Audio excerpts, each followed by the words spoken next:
The aim of this lecture, imaging multiple colors with adjustable filters, is to make you understand how imaging multiple fluorophore in your sample is achieved when using fixed or adjustable filters. So by now you are quite familiar with these pictures. I will go through it quite quickly. So here is our sample. Here is our objective. It's an inverted system because the cube is it's under the objective. Here is our light source, and here we have our black and white sensor. It's one sensor. So let's say that we want to image the green fluorophore. So the light that will come from for our light source, multiple wavelengths, we reach the excitation filter, which only allows certain wavelengths to pass.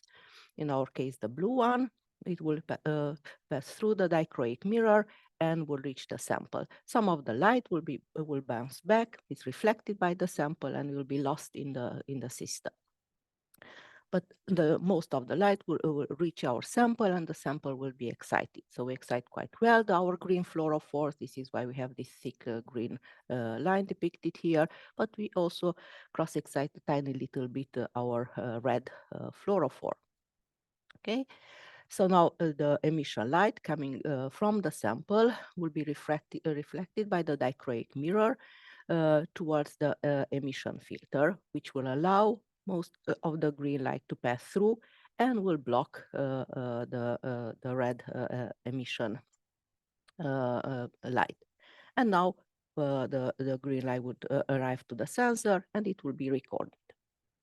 Quite straightforward. Now, if you would like to image the red fluorophore, what we will have to do, we'll have to change the setup in this cube with new excitation emission filters that create mirrors, and again, if we would like to image the blue fluorophore. So basically, this takes time.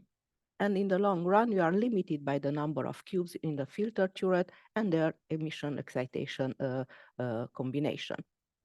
Okay, now in the newer systems, the excitation and emission filters are in a vertical wheel, so they can move quite fast, which also will allow you to image much faster, and also gives you the freedom to combine the excitation and the emission filters.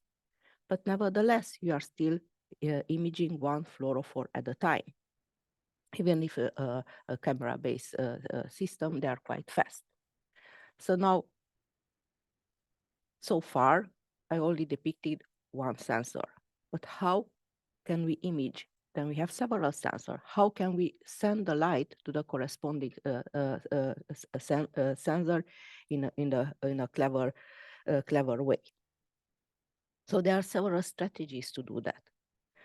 In single point confocal, which we have several sensors, which from now on I will call detectors, we can do that by applying different strategies, either using fixed width filters-based strategy or using variable dichroic mirrors, or a combination of variable dichroic mirrors and variable emission filters, or using a diffraction grating or grid or prisms.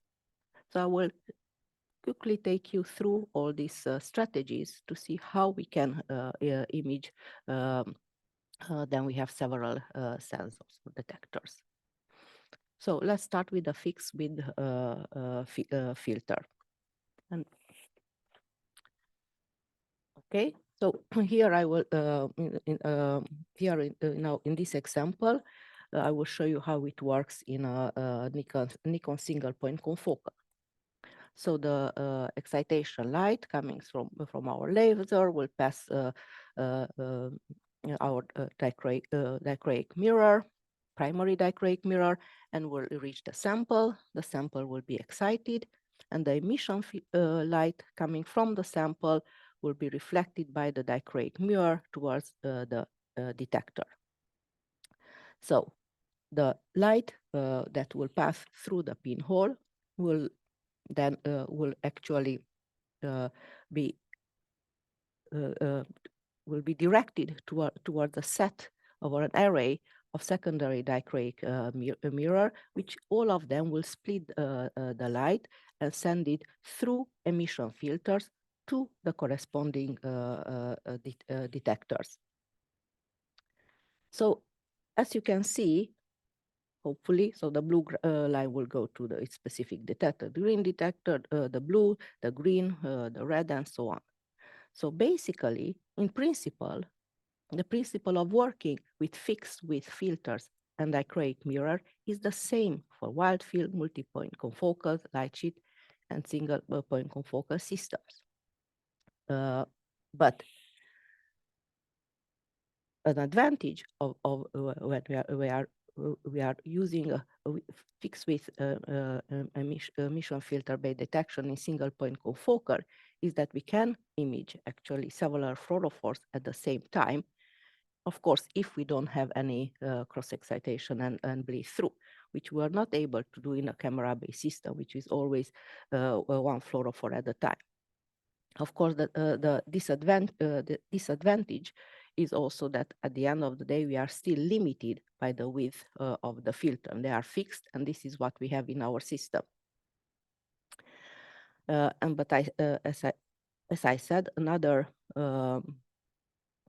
clever way, other manufacturers come up with solutions how to get rid of this limitation is to use variable dichroic mirror.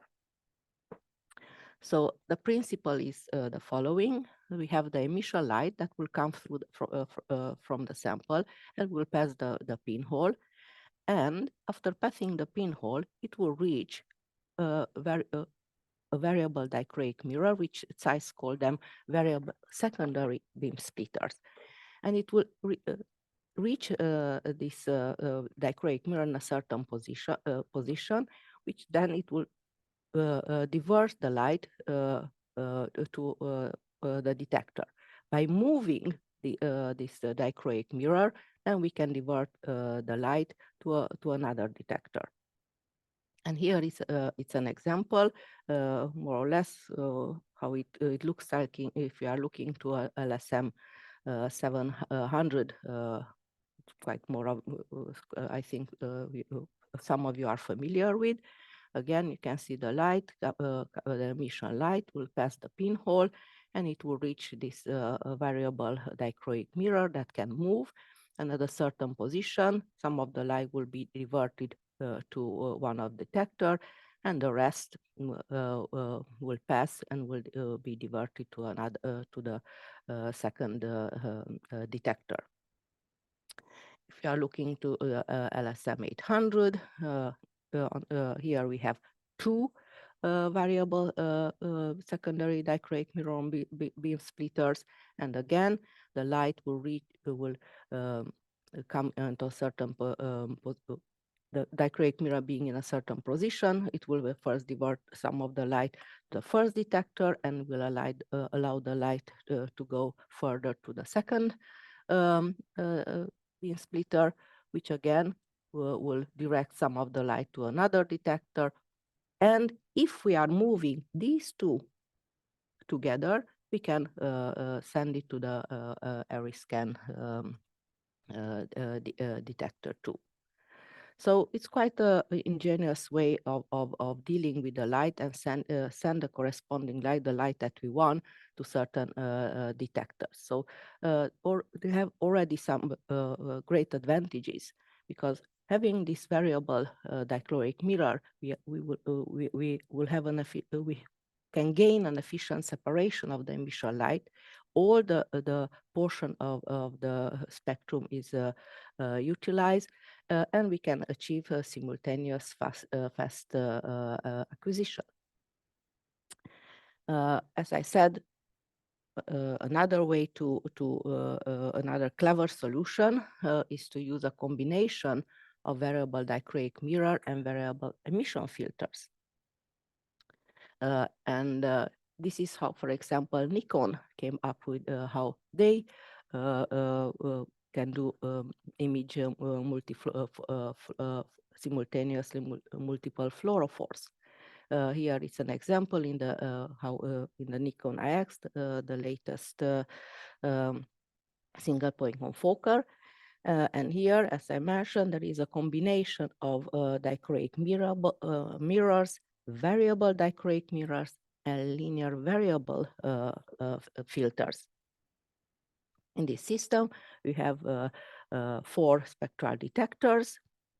So the emission light that comes from the sample will first reach the first dichroic mirror, which will reflect the short wavelength, emission wavelength toward this first detector, and the rest will reach a variable dichroic mirror. And again, depending on the position of the variable dichroic mirror, the light will be reflected towards a set of variable emission filters and sent to the detector. Now, these two filters can move, and you can then adjust with quite, you can fine tune the width of the light that will reach the detector. Some of the light will continue towards another dichroic mirror, which will again split the light towards the one detector and send the rest of the light towards the fourth detector. So this is how Nikon solved fast simultaneous acquisition. But as I said, another way to split the emission light coming from your sample and send it to different detector is by using diffraction grid or diffraction grading. So basically, and here it's I will give you an example how it happens. So again, we have the emission light that will come from the sample through the pinhole. It will reach a mirror, which will project the emission light on a diffraction grating, which will disperse it in a rainbow. And then we will have to send the light that we want to the different detectors we have in the system. Here I will show how it works in a Nikon system. In a Nikon system. So again, different companies come up with the different solution. So again, the emission light that comes from the sample is reflected by the dichroic mirror towards through the pinhole to a mirror that will project the emission light on a diffraction grid, which then will in turn project the emission light on a 32 32 an array of 32 detectors, each having 10, but I think we here in Nikon we also have 5 nanometer width of spectral width or nanometer width or spectral resolution. So what happens is that the signal that will fall in each of these detectors, like you can see here a little bit with the squint, you can see that there are small detectors, can be basically treated separately, giving an image with 32 channels. Alternatively, what you can do is you can also pull together some of these detectors using variable width slits, which Nikon calls virtual filters. And for example, all the detectors that detect the green light can be pulled together as a wide green channel, all the detectors that detect the yellow as a wide yellow, and so on. All the advanced, all the ZEISS advanced single point confocals work on the same principle, but this time with 34 detectors. So I can show here, for example, in LSM 880. So again, we have our rainbow that which will be the diffraction rating will split the light, and then it will send it to the rainbow will be split between a central central detector with 32 channels, gas detectors, sorry, there, which are flanked by 2 other detectors to cover the whole spectrum. Okay, one is for the blue and one is for the near red. And how we send the light to any of these detectors and how much of the light will reach any of the detector is determined by, it's achieved by moving these wedge prisms, which are here, in and out, like this. And that's directing the light towards the corresponding detectors. And in some cases, depending on the system you have, the light can also be sent to, so there we had 34 detectors. We had the central one with 32 PMTs, and then two flanking. You can have the fifth if you have an ARIS scan. If your LSM 880 is equipped with an ARIS scan, or like in LSM 980, you have the also a near infrared detector and also the ARIS scan. So here you have altogether 36 channels. So the next company, Olympus, for example, that it's also came up with a clever solution on how to send the light to several detectors. And what they have, it's also a diffraction grating principle.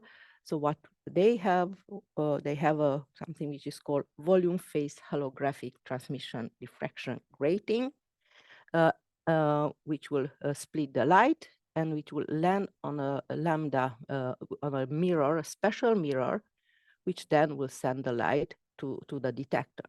Now, by moving the angle of this, the volume phase holographic transmission diffraction grating together with the lambda mirror, you can decide in which part of the detector the light will end up. And on top of that, of course, by using adjustable slits, how much of this light will basically end up on the detector. So again, they also can have two or four detectors. Again, you can use several lasers at the same time, which means that again you achieve a very fast simultaneous imaging of several of your fluorophores. Of course, if you don't have cross excitation and bleed through. And the last example I will give, it's the last. It's also the last strategy, at least what I know about. Then we are having a prism, and again the principle is that the emission light that will pass through the pinhole will reach a prism, which will disperse the light into its components as a rainbow. And after which, again, the light will be sent to its corresponding detectors. And this is the way that the Leica single point confocal work. Here you can see an example on the Stellaris 5 cartoon, but it is a similar also on Stellaris 8. So if I zoom up a little bit that portion, so we see the rainbow, and then the Leica has 5 detectors, and in front of each of these detectors, you cannot see here, there is can I see it in this cartoon? They are in front of each detector. They have spectral sliders. And these sliders are essentially mirrors that you can tune even with at the level of 1 nanometer precision, and then decide how much of the light you want to send to the detector, or you want to reach the detectors. And since these are mirrors, whatever part of the light you don't want, you can send it basically send it to it will be reflected to the other detectors, where again, by moving these spectral sliders, you can again decide how much you want to send send to the detector, how much you want to send further to the next detectors. But basically, these are the technologies, at least I know about, how we can use, how we can send the light to different detectors, how we can image several of our fluorophores simultaneously or at the same time. So there are advantages of using any of these technologies, like variable dichroic filter, mirrors, or filters, diffraction grid, or prisms. And as I said, particularly because we can adapt the width of these filters or the sliders to the best, so that we get the best of our emission light. We can widen the range that participate to each channel to collect more light if we have dim samples, for example. We can narrow again, so we can, if we have bleed through, we can avoid the bleed through even if we have cross excitation. But of course, there are also limitations even with these technologies. And one of the disadvantages is that the equipment is more expensive. But of course, sometimes, like in this example, for example, and you have 2 fluorophores with very close excitation and emission spectra, it will be very, very hard it will be very hard to narrow the filters in such a way so that you can avoid bleed through. So if we would take an image, this is what we will see. So it will be very hard to know which part. Maybe we know from biologically where each of them should be expressed, but to visualize them correct, it will be very, very hard. So this is when spectral are mixing. Since we have spectral detectors, it's a some technology that can be applied. Sometimes you will hear it as linear mixing, or size call it online fingerprinting. So when an application for spectral mixing is, as I mentioned, then you are using fluorophores, mean very strong spectral overlap. Then you are using many fluorophores, or when you want to reduce autofluorescence, and sometimes then you want to avoid time-consuming sequential imaging. And this is quite a special application. So we have a separate workshop where I describe in more details how it has to be done. Here I will just quickly go through the main steps, and then it comes to spectral mixing. So it's basically you have three steps. The first step is in performing spectral mixing is actually the acquisition of reference spectra of each of the fluorophores that you have in samples. You have 5 fluorophores, you will have to acquire the reference spectra for all 5. And for that, you have to prepare basically 5 different samples, each of them only having that particular fluorophore. And the quality of the reference spectra is crucial to the success of the unmixing. So the next step, if this is done and everything is okay, and you see that you get the nice reliable spectra that it's actually some looking very much like the one that you can find it in the literature for your fluorophores, the second step is to acquire an image with all um, your channels, with all your for all your fluorophores. And if your detector, for example, it's an array of 32 channels, the image that the spectral image will be a collection of 32 images, each acquired by one of the 32 detectors and corresponding to a small portion of the emission rainbow. So now we will do, we will combine uh, the information what we get from the reference spectra with the information that we have in our images. So basically, we'll apply an algorithm, and this algorithm would look in the spectral image of your sample for the spectra which are similar to the spectra that you for the reference spectra that you already acquire. So the resulting image after doing this unmixing will be an unmixed image with one channel for each of your fluorophore. So the purpose of linear mixing is to determine basically the relative contribution from each fluorophore for every pixel in your image. So basically, this is what unmixing is all about. And of course, it has, so now if you look to our image or that we have before, that's what the spectral image. Probably what we did, we took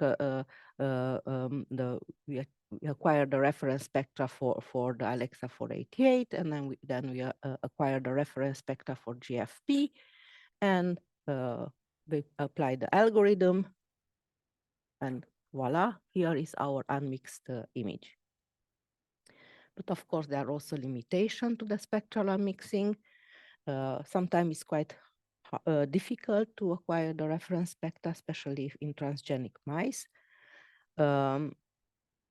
If you have big differences in the brightness of your fluorophore in your sample, then the unmixing will not work. And this is I have a very nice example in the workshop, in the second part of the workshop. If unfortunately, if the fluorophore have virtually their spectra are virtually superimposed or separated by only a few nanometers, it will be very, very difficult to do spectral mixing. So that was for me, and thank you for your attention.